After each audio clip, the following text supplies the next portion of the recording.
Hey guys, so here's an update on the coolant leak that I had with the Jaguar XF. I've taken it into the dealer and they've repaired 2 hoses on the car, not just one. They also repaired the big hose that had 4 interleading hoses connecting to it. And I also asked them to change another hose on the top of the engine, which I'll show you guys a little bit later. And the total cost of the repair came to almost $900, and I was very fortunate that the dealer actually gave me a massive discount. So when they dropped my car off that afternoon, I was handed the bill and they gave me almost $300 off the price of the parts. They didn't discount the labor, but they discounted the parts for almost 50%. So I was very, very happy about that, and it came as quite a big surprise because I had no idea they were going to do that. And I think that's just a very nice gesture from the dealer to, you know, keep me as a loyal client of theirs. You know, so just before I show you guys under the hood, I just want to show you, a couple of guys have been asking about my key, and this key is actually, it's a cover that slots over the key, and it's just rubber. You can see there, it's just a rubber thing that you slip over your key, and it's shaped like your key. If you go to change it, then you can just, you know, take the key out. You can just, you know, peel the rubber off the ends there and slip the key out.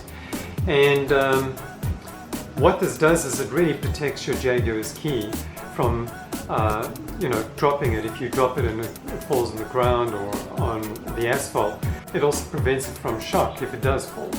So, and the thing that I like about it is the Jaguar logo that it actually has on it there. It's quite nice. And as we know, our Jaguar keys don't really have that. I got one for my spare key as well. And they're $1.99. I'll put the link in the description if you want to buy these.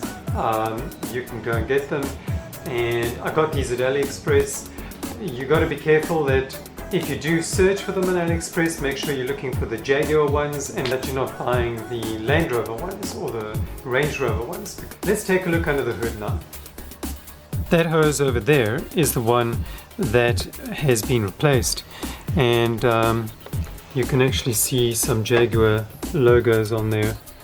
Now, I don't think you can get this hose as a pirate part. It also has this little piece over here connected to it, and then it goes further down there all along. Well, let's follow it. It goes from here all the way there, splits into this piece that comes up here, and then it attaches to that other piece that I showed you guys last week. It was the hose that was actually faulty, but it was leaking right over there, as you saw in my previous video. And then I had this hose replaced over here. I don't know if you can see it under this metal hose. It's kind of difficult to see that whole setup there, but it's the rubber one over there with the clamp. Now that hose was pretty expensive. Just that little piece was very, very expensive. And on this side you can see it's marked with green paint, so that they can see if it's, you know, being moved or tampered with at any point in time. So yeah, that one was replaced as well. So there you have it, guys. I also had new tires fitted to the Jag, and I got a set of GT Radials fitted to the car. Now these tires are from South Korea, and they are made by the same factory that actually makes Hankook. but they are rated for high speed, and they have a really nice tread pattern. So I'll show you guys what those look like now as well.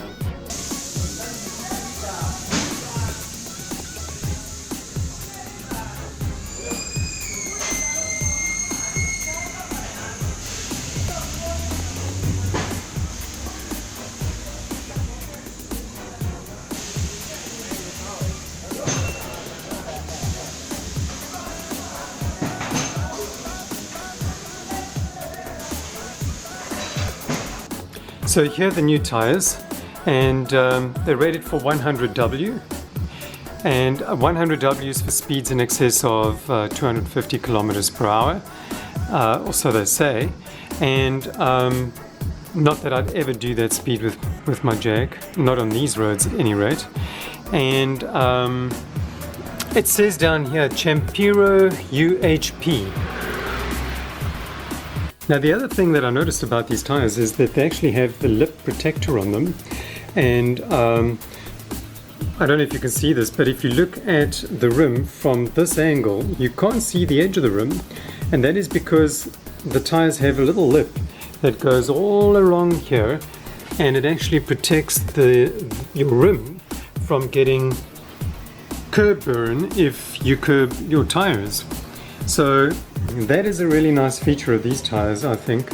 And you know, I haven't driven much now with them, but I can say they are much quieter than the Dunlops, and I think these are going to do really good on the car.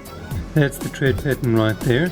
So I think these things are going to put the power down really nice for my car.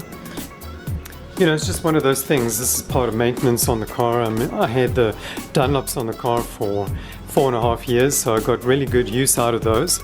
And they were pretty badly worn, especially in the front. The fronts were way more worn than the rear. Just one more thing I want to show you guys, and some of you have mentioned that your trunk, you've replaced the gas struts on your trunk and it's still not opening. But what I'd like to just show you is these little hinges over here. If you put some sewing machine oil or hair clipper oil, just grease all these connections over here, grease all those there, and in here as well, over there, and grease them down there. And if you do that, you're going to find that your trunk will most likely open. I forgot to mention that when I actually did the trunk video, because I was so excited that they were actually working. But in my previous video that I did replacing the trunk springs, I did lube all the hinges and I replaced the trunk springs, and still my trunk wasn't opening automatically. And then obviously the combination of that, I think, with new gas struts has caused my trunk to open. And keep in mind, my trunk has a spoiler on it which adds more weight to it as well, and it still opens automatically. So if you do fit new gas struts to your trunk and it's not opening automatically still, just put some nice lubrication on those hinges and open and close it a few times, and I'm pretty sure it'll work just as good as mine. So thank you for watching. Stay tuned for more.